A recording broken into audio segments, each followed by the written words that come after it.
much and you forget because every day there's something new. And so outside of the election, more or less, we just have to sit there and take it. Well, we can put funding prohibitions in, we can do all the things that we did last year, and the Senate will not take it. I'm sorry, with Barry Reid over there, and it's just very, very frustrating because you try to stop these new regulations, some of the EPA stuff. I mean, they're going to increase our utility bills by about 20 to 30% just by closing down all the coal power generation. Yes. What are your views on immigration reform? Immigration reform, I mean, you can't do anything until you secure the border. And you know, then you can talk about whatever, but you secure the border, you put the emphasis on employers who are breaking the law. I'm sorry. It's just very annoying, and I'm trying to listen to you, and I can't hear a darn thing. Do you support the DREAM Act? Because you know, the way I look at it, a lot of us are descendants. The way I look at it, a lot of us in here are descendants of people that have built a legacy for this country. And when we allow, you know, foreigners to come in here and their children get, you know, funding for college education over our own children, that's wrong. You know, and the only type of immigration reform that there ever should be is reforming the lines like there was back in Ellis Island, Castle Garden, and all the other ports of entry to this country that our ancestors had to go through to get into this country the right way. And that's the only reform that I see, is reform those lines. You know, our ancestors had to do it; they can do it. You know, and by all means, you know, you want to be an immigrant to this country any day of the week. You know, we all are immigrants in one way or the other. You know, if you got English ancestry, you got French, whatever your ancestry is. Ask the Indians, I'll tell you. Yeah, well, yeah, but you know, to give priority to illegal immigrants or their children over our own children, which is being, you know, discussed in Washington, D.C., is totally wrong. It's absolutely absurd to what the legacy of America is supposed to stand for.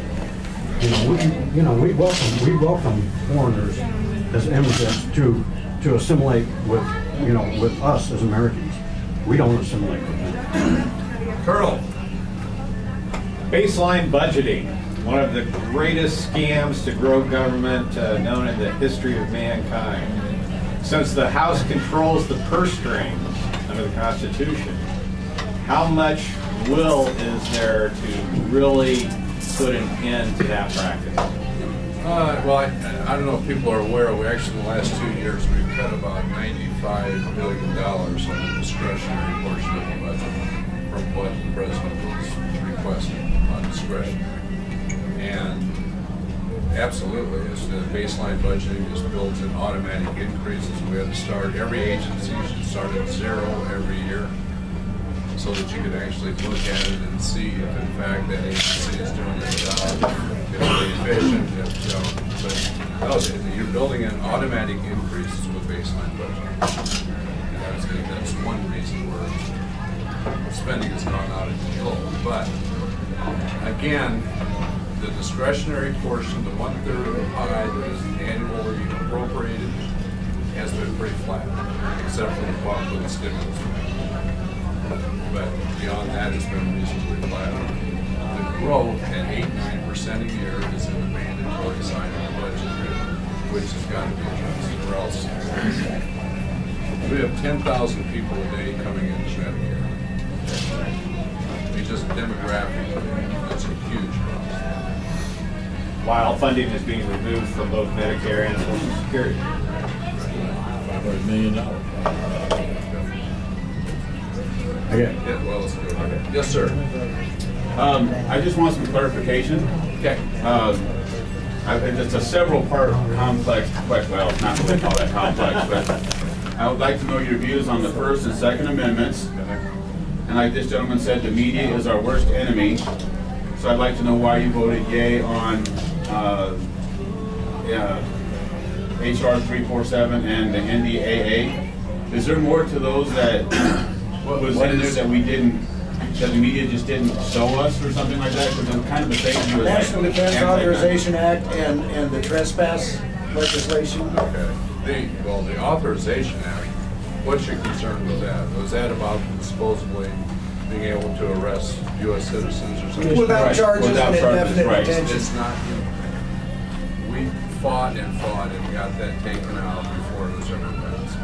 Okay, see, because the Now, media that never was, said that. we had about a 2-hour conference, Republicans had one night on that subject only, until it was totally clarified that that was not in fact, there's no authorization to do that, there's no change in law from what it has been in that bill. First and Second Amendment, obviously I'm very 100% NRA and First Amendment, obviously, with what we're seeing with this administration trampling on First Amendment rights, certainly in regard to religious liberty, is way beyond the scope as far as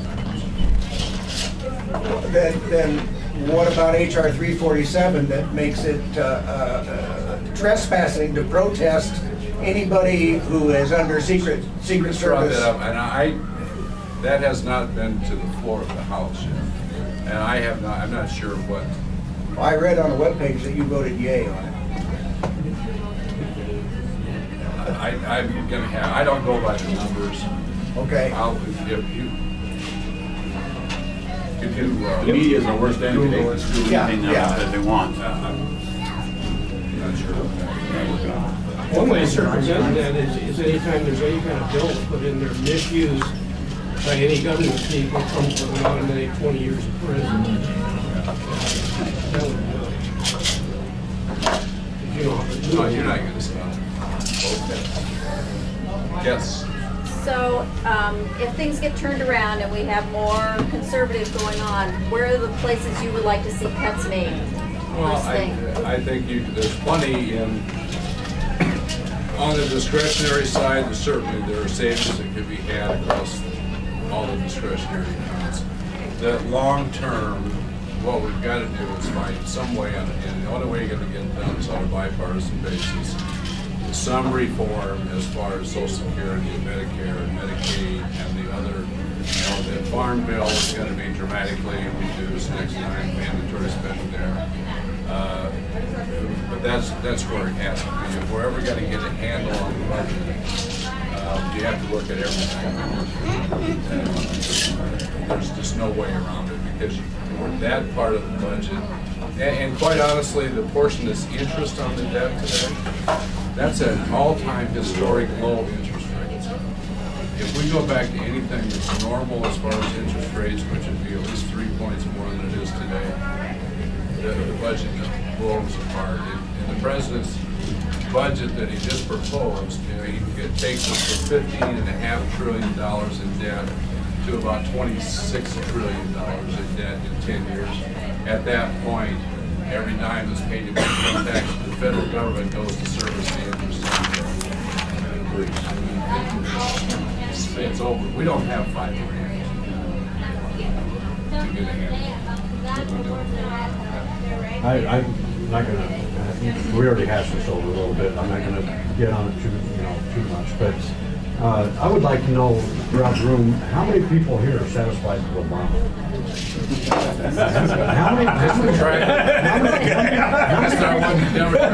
How many people in this room actually feel that this man was ever eligible to be president, even though he didn't get voted in?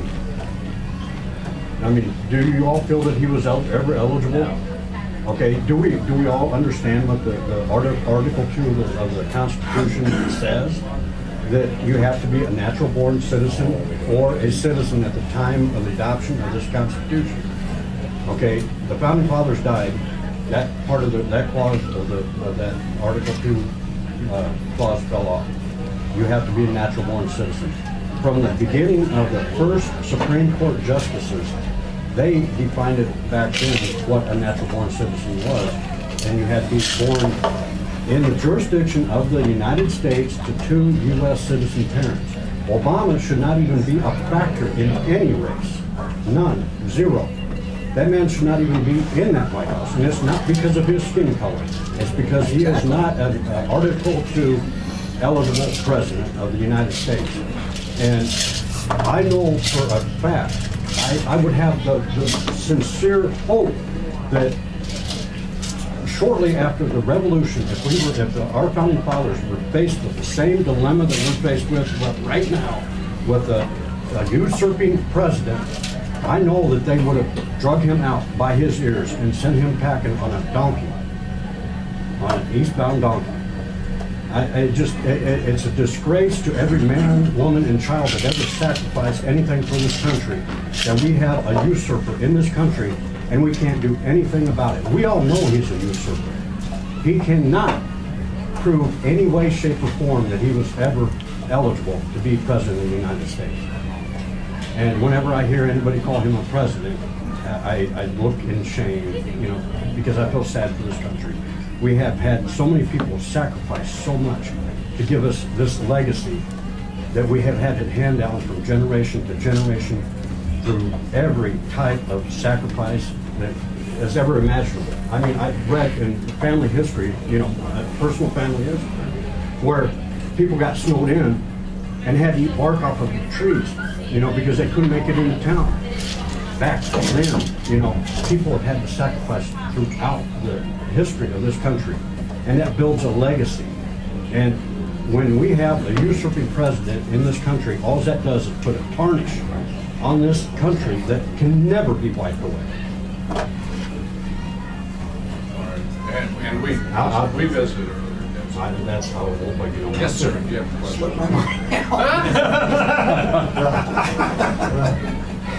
Jeff. Congressman, I work for Union Pacific, and when we look at business today,